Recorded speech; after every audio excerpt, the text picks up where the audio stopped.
സമരങ്ങളുടെയും ത്യാഗങ്ങളുടെയും ഒരു നൂറ്റാണ്ട് പൂർത്തിയാക്കി CPI നേതാവ് നല്ലകണ്ണ് മറഞ്ഞപ്പോൾ ജനമനസ്സുകളിൽ ഓടിയെത്തുന്നത് ഓർമ്മകളുടെ ഇരമ്പം.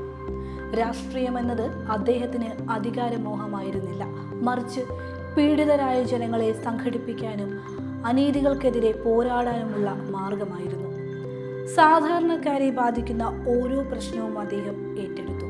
പരിസ്ഥിതി സംരക്ഷണത്തിന്റെ ശക്തനായ വക്താവായിരുന്നു അദ്ദേഹം. കൂടംകുളം ആണവ നിലയം പോലുള്ള പദ്ധതികൾക്കെതിരെയും ശബ്ദമുയർത്തിയിരുന്നു. 13 വർഷം CPI സംസ്ഥാന സെക്രട്ടറി ആയിരുന്ന അദ്ദേഹം തികച്ചും ലളിതമായ ജീവിതമായിരുന്നു നയിച്ചത്. നല്ലകണ്ണിന്റെ 80ാം ജന്മദിനത്തിൽ പാർട്ടി പ്രവർത്തകർ ഒരു കാറും 1 കോടി രൂപയും സമ്മാനമായി നൽകി.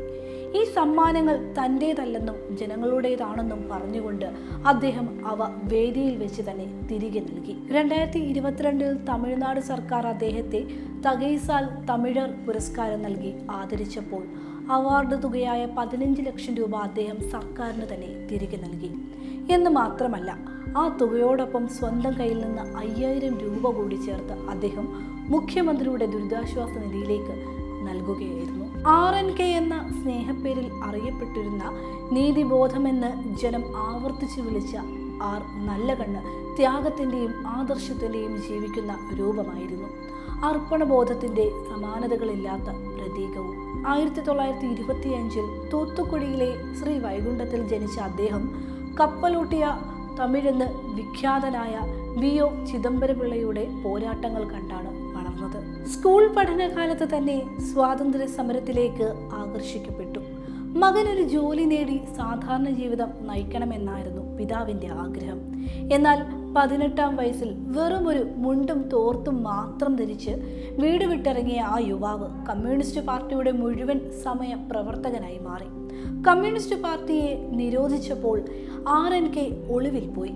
നെഹ്റു സർക്കാരിനെ അട്ടിമറിക്കാൻ ഗൂഢാലോചന നടത്തിയെന്നാരോപിച്ച് 1949 നെല്ലൈ ഗൂഢാലോചന കേസിൽ K ബാലദണ്ഡായുധം അടക്കമുള്ള നേതാക്കൾക്കൊപ്പം അദ്ദേഹം ജീവപര്യന്തം തടവിന് ശിക്ഷിക്കപ്പെട്ടു. പോലീസിൽ നിന്ന് ക്രൂരമർദ്ദനമാണ് ഏൽക്കേണ്ടി വന്നത്. ബോംബുകൾ കണ്ടെടുത്തെന്നാരോപിച്ച് കൈകൾ കെട്ടിയിട്ട് ക്രൂരമായി മർദ്ദിച്ചു. എന്നാൽ തനിക്കൊപ്പമുള്ള സഖാക്കളുടെ പേര് വെളിപ്പെടുത്താൻ അദ്ദേഹം തയ്യാറായില്ല. ഒരു പോലീസ് ഉദ്യോഗസ്ഥൻ സിഗരറ്റ് ഉപയോഗിച്ച് അദ്ദേഹത്തിൻ്റെ മീശ കരിച്ചു കളഞ്ഞു. ഈ സംഭവത്തിന് ശേഷം നല്ലകണ്ണ് ഒരിക്കലും മീശ വളർത്തിയിട്ടില്ല. ജയിലിലെ ഇടുങ്ങിയ സെല്ലിൽ പ്രാഥമിക ആവശ്യങ്ങൾ നിർവഹിക്കാൻ രാവിലെ മാത്രമാണ് വാതിൽ തുറന്നിരുന്നത്. ബാക്കി സമയം അത്രയും മൂത്രമൊഴിക്കാൻ ഒരു പാത്രം മാത്രം നൽകി ഇരുട്ടറയിൽ അടച്ചു. 1956 അദ്ദേഹം ജയിൽ മോചിതനായത്. ശൈവ വൈഷ്ണവ മഠങ്ങൾ കർഷക തൊഴിലാളികളെ ചൂഷണം ചെയ്യുന്നതിനെതിരെ RNK നിരന്തരം പൊരുതി.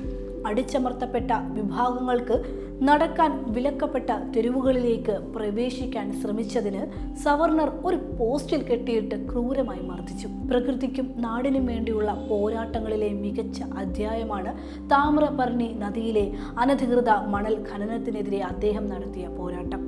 RNKയുടെ വ്യക്തിത്വത്തെ രാഷ്ട്രീയ എതിരാളികൾ പോലും എത്രത്തോളം ബഹുമാനിച്ചിരുന്നു എന്നതിന് തെളിവാണ് 1999 കോയമ്പത്തൂർ ലോക്സഭാ തെരഞ്ഞെടുപ്പ്. അന്ന് അദ്ദേഹത്തെ പരാജയപ്പെടുത്തിയ BJP സ്ഥാനാർത്ഥിയും നിലവിലെ ഉപരാഷ്ട്രപതിയുമായ CP രാധാകൃഷ്ണൻ പിന്നീട് ഇങ്ങനെ കുറിച്ചു: അത്രയും മാന്യനായ ആ മനുഷ്യൻ പരാജയപ്പെട്ടതിൽ ഞാൻ ശരിക്കും വിഷമിച്ചു. വിജയം എപ്പോഴും ആഘോഷിക്കാനുള്ളതല്ല, അത് ആഴത്തിലുള്ള വേദനയും നൽകുമെന്ന് ഞാൻ തിരിച്ചറിഞ്ഞ നിമിഷമായിരുന്നു അത്. ഇന്ത്യൻ രാഷ്ട്രീയത്തിൽ RSS BJP ശക്തികളുടെ കടന്നുവരവിൽ അദ്ദേഹം എപ്പോഴും ആശങ്കാകുലനായിരുന്നു. 1964 പിളർപ്പിന് ശേഷം CPIക്കൊപ്പം നിലകൊണ്ട അദ്ദേഹം 1992 മുതൽ 3 തവണ പാർട്ടിയുടെ തമിഴ്നാട് സംസ്ഥാന സെക്രട്ടറിയായി.